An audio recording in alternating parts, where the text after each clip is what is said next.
በ40/60 አከፋፈል በጉጉት ሲጠበቅ የነበረውን አዲሱን ሳይታችንን መገናኛ ጫካ ፕሮጀክት ላይ ይዘንላችሁ ቀርበናል። ከባለ 1 እስከ ባለ 3 መኝታ በአንዴ ለምትከፍሉ ደንበኞቻችን የ35% እውነተኛ ቅናሽ አድርገን ባለ 1 መኝታ በ4 ሚሊዮን 800 ሺህ ብር፣ ባለ 2 መኝታ በ7 ሚሊዮን 300 ሺህ ብር፣ ባለ 3 መኝታ በ9 ሚሊዮን 700 ሺህ ብር ይዘንላችሁ ቀርበናል። በአንዴ መክፈል ለማትችሉ ደንበኞቻችን ሁለት የክፍያ አማራጮችን ይዘን ቀርበናል። የመጀመሪያው 20% ወይም ደግሞ ከ1 ሚሊዮን 400 ሺህ ብር ቅድመ ክፍያ ጀምሮ በመክፈል ቀሪውን ያለምንም ዋጋ ጭማሪ በ3 ዓመት ጊዜ ውስጥ የምትከፍሉበትን እድል አመቻችተናል። ሁለተኛው 40%ን አሁን ላይ ከፍላችሁ 60%ን ቤቱን ስትረከቡ የምትከፍሉበትን እድል አመቻችተናል። ልብ ይበሉ፣ ይህ ሳይታችን ማስረከቢያ ጊዜው 3 ዓመት ሲሆን ውጭ ሀገር ለምትገኙ ደንበኞቻችን እዛ ባላችሁበት ውላችሁን ለመላክ ዝግጅታችንን ጨርሰናል። ለበለጠ መረጃ በ0974 60 7676 ላይ ይደውሉ።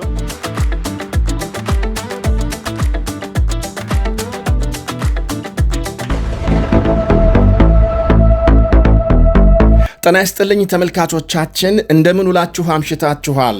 ርዕሶቹን በማስቀደም እንጀምራለን። ከሀገር ውስጥ መንግስት ከቅርብ ጊዜ ወዲህ የመከላከያ ከፍተኛ ጀነራሎችን የፖሊስ ኃይል እንዲመሩ እያደረገ ነው። ዛሬም በሶማሊያ የአፍሪካ ህብረት ሰላም አስከባሪ አዛዥ የነበሩትን ጀነራል የአማራ ክልል ፖሊስ ኮሚሽነር አድርጎ ሾሟል። አንድ የስዊዘርላንድ ጋዜጣም በፋኖ በትግራይና በሌሎች ታጣቂ ቡድኖች መካከል ትብብር ስለመፈጠሩ ያሰራጨውን ዘገባም ጥቂት እንቃኛለን። ከውጪ የአሜሪካ ፕሬዝዳንት ትራምፕ የሆርሙዝ ሰርጥ ተጋሪ የሆነችውን ኦማንን በቦምብ አደባያታለሁ አሉ። ለምን? በዝርዝር እንመለከታለን። የመንግስታቱ ድርጅት በየመን የተባባሰው ግጭት ክፉኛ እንዳሳሰበው ገለጸ። ግጭቱ ወደ ለየለት የቀጠናው ጦርነት እንዳይሸጋገር ስጋቱን ገልጧል። በዝርዝር እናቀርባለን። የአሜሪካ ልዩ መልእክተኛም ከእስራኤል ጠቅላይ ሚኒስትር ቤንያሚን ኔታንያሁና ከከፍተኛ ባለስልጣናት ጋር ዛሬ ስላደረጉት ውይይትና ሌሎች መረጃዎችም ደርሰውናል። አብራችሁን እንድትቆዩ ጋብዛለሁ። በላይ በቀለ ነኝ።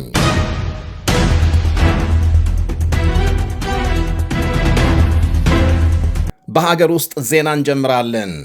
በሶማሊያም የአፍሪካ ህብረት ሰላም አስከባሪ ኃይል አዛዥ የነበሩት ሌተናንት ጀነራል ጥጋቡ ይልማ የአማራ ክልል ፖሊስ ኮሚሽነር ሆነው ተሾሙ። በኢትዮጵያ ጦር ኃይል ውስጥ ከ40 ዓመት በላይ በማገልገል የሚታወቁት ሌተናንት ጀነራሉ የአማራ ክልል ፖሊስ አዛዥ ሆነው በክልሉ ርዕሰ መስተዳድር መሾማቸው ታውቋል።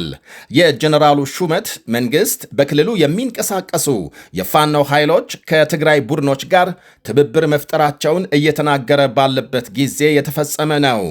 የአማራ ፋኖ ብሔራዊ ንቅናቄ የተባለውን ታጣቂ ቡድን የሚመራው ዘመነ ካሴ ለአንድ የስዊዘርላንድ ፈረንሳይኛ ቋንቋ ጋዜጣ በሰጠው ቃለ ምልልስ ከትግራይ ኃይሎችና ከሌሎች ታጣቂ ቡድኖች ጋር ለመተባበር ለ8 ወራት ገደማም ውይይት መደረጉን ገልጧል።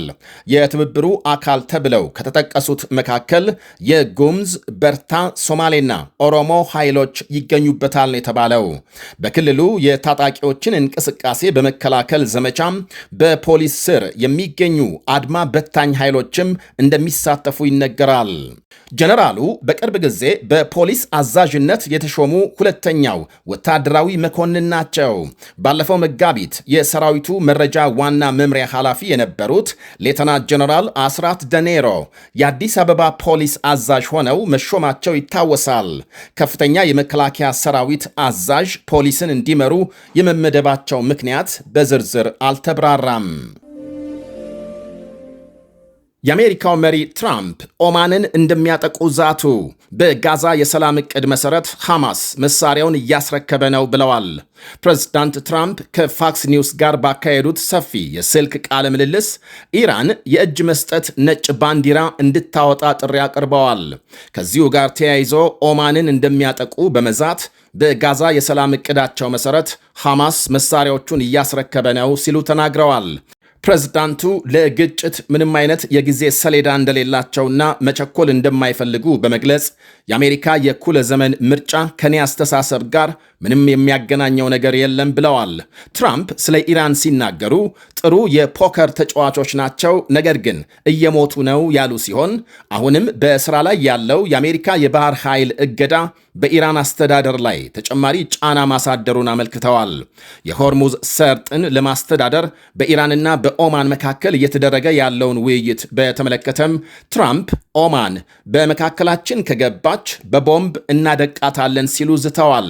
ፕሬዝዳንቱ አሜሪካም ከኢራን አብዮታዊ የበላይ ጦር ባለስልጣናት ጋር በሚስጥር ንግግር እየተደረገ መሆኑን አረጋግጠዋል። የኢራን ውጭ ጉዳይ ሚኒስቴር ግን ምንም አይነት ንግግር የለም ሲል አስተባብሏል። ትራምፕ አማካሪያቸው ወይም አማቻቸው ጃሬድ ኩሽነር ከሐማስና ከእስራኤል ባለስልጣናት ጋር ያካሄዱትን ስብሰባ አስመልክቶ በሰጡት አስተያየት በጋዛ የሰላም እቅዳቸው መሰረት ሐማስ ትጥቅ የመፍታት ሂደት እያሳየ መሆኑን ጠቁመዋል። አክለውም እስራኤል በአሁኑ ወቅት በጋዛ ጥቃት ማድረስ እንደሌለባት ገልጸዋል። ከሐማስ ጋር የራሳችን ግንኙነት አለን፣ መሳሪያም እያስረከቡ ነው ሲሉ ተናግረዋል። ልዩ ልዑካቸው ጃሬድ ኩሽነር ከእስራኤሉ ጠቅላይ ሚኒስትር ቤንያሚን ኔታንያሁ ጋር ተነጋግረዋል። የአሜሪካ ፕሬዝዳንት ትራምፕ ከፍተኛ አማካሪ ጃሬድ ኩሽነር ከእስራኤል ጠቅላይ ሚኒስትር ቤንያሚን ኔታንያሁ ጋር በኢየሩሳሌም ያቀዱትን ስብሰባ ዛሬ መጀመራቸውን ባለሥልጣናት ገልጸዋል። በኔታንያሁ ቢሮ በተካሄደው በዚህ ስብሰባ ኩሽነርን በመቀላቀል የሰላም ቦርድ ከፍተኛ መልእክተኞች ኒኮላይ ሞሎዳቭ እና ቶኒ ብሌር መገኘታቸውን ባለሥልጣናት አመልክተዋል። በእስራኤል በኩል በስብሰባው ማን እንደተሳተፈ እስካሁን በግልጽ የታወቀ የለም። ስብሰባው በአሜሪካ የሚደገፈው ቦርድ የትራምፕን የጋዛ የሰላም ዕቅድ ወደፊት ለማስኬድ የተቀረጸውን የ15 ነጥብ የድርጊት መርሃ ግብር ለማስፈጸም የሚደረገው ጥረት አካል ነው። ሐማስ በቅዱ መስማማቱን ቢገልጽም ኔታንያሁ ግን እስራኤል ከጋዛ ሰርጥ ለቃ ከመውጣቷ በፊት ቡድኑ ሙሉ በሙሉ ትጥቁን መፍታት አለበት ሲሉ እቅዱን በይፋ ውድቅ አድርገዋል። አንድ የአሜሪካ ባለስልጣን በእቅዱ ትግበራ ላይ በእስራኤልና በአሜሪካ መካከል ያለውን ልዩነት አቃለውታል። የዛሬው ስብሰባ ዋና ዓላማው የእስራኤልን ፊርማ በ15ቱ ነጥብ ዕቅድ ላይ ማሳረፍ ሳይሆን ማስፈጸም በምንችላቸው የዕቅዱ ክፍሎች ላይ ወደፊት መግፋት ነው ብለዋል። የመንግስታቱ ድርጅት የሰብአዊ መብቶች ከፍተኛ ኮሚሽነር በየመን እየተባባሰ የመጣው ግጭት ከፍተኛ ስጋት እንዳሳደረባቸው ገለጹ። የሰላማዊ ሰዎች ሕይወት እየተቀጠፈ መሆኑን ገልጸዋል። የመንግስታቱ ድርጅት የሰብአዊ መብቶች ከፍተኛ ኮሚሽነር ቮልከር ተርክ በየመን በድጋሚ እያንሰራራ የመጣው ግጭት ሀገሪቱን ወደ ሙሉ የጦርነት ቀውስ እንዳይመልሳት ሁሉም ወገኖች እርምጃ እንዲወስዱና በአስቸኳይ ውጥረቱን እንዲያረግቡ ጥሪ አቅርበዋል። ቮልከር ተርክ ባወጡት መግለጫም ሁሉም ወገኖች የመን ወደ ሙሉ ጦርነት ቀውስ እንድትመለስ የሚያደርጉ ማናቸውንም እንቅስቃሴዎች በአስቸኳይ እንዲያቆሙ ጠይቀዋል። በሁቲ አማጽያንና በመንግስት ኃይሎች መካከል በድጋሚ የተቀሰቀሰው ውጊያ እንደ ፈረንጆቹ አቆጣጠር በ2022 የተደረሰውን የተኩስ ማቆም ስምምነት የጣሰ ነው። ሁቲዎች በአብዛኛው ሰሜንና ምዕራብ የመንን ወይም ደግሞ የየመንን ክፍል ይቆጣጠራሉ። ዋና ከተማ ሰነአና በቀይ ባህር ያለው ሁዳይዳ ወደብ በእጃቸው ይገኛል። በሌላ በኩል በሳውዲ የሚደገፈውና ዓለም አቀፍ ዕውቅና ያለው የየመን መንግስት ደቡብና ምስራቅ የሀገሪቱን ትልቅ ክፍል ይቆጣጠራል። ኤደን የመንግስት ጊዜያዊ መቀመጫ ናት። አሁን ከ2022 በፊት ወደ ነበረው ጦርነት እየተመለሱ መሆናቸው ነው ትልቁ ስጋት። የመንግስታቱ ድርጅት የየመን ልዩ መልእክተኛ ሃንስ ግረንድበርግ ያሉትም ይህንኑ ነው።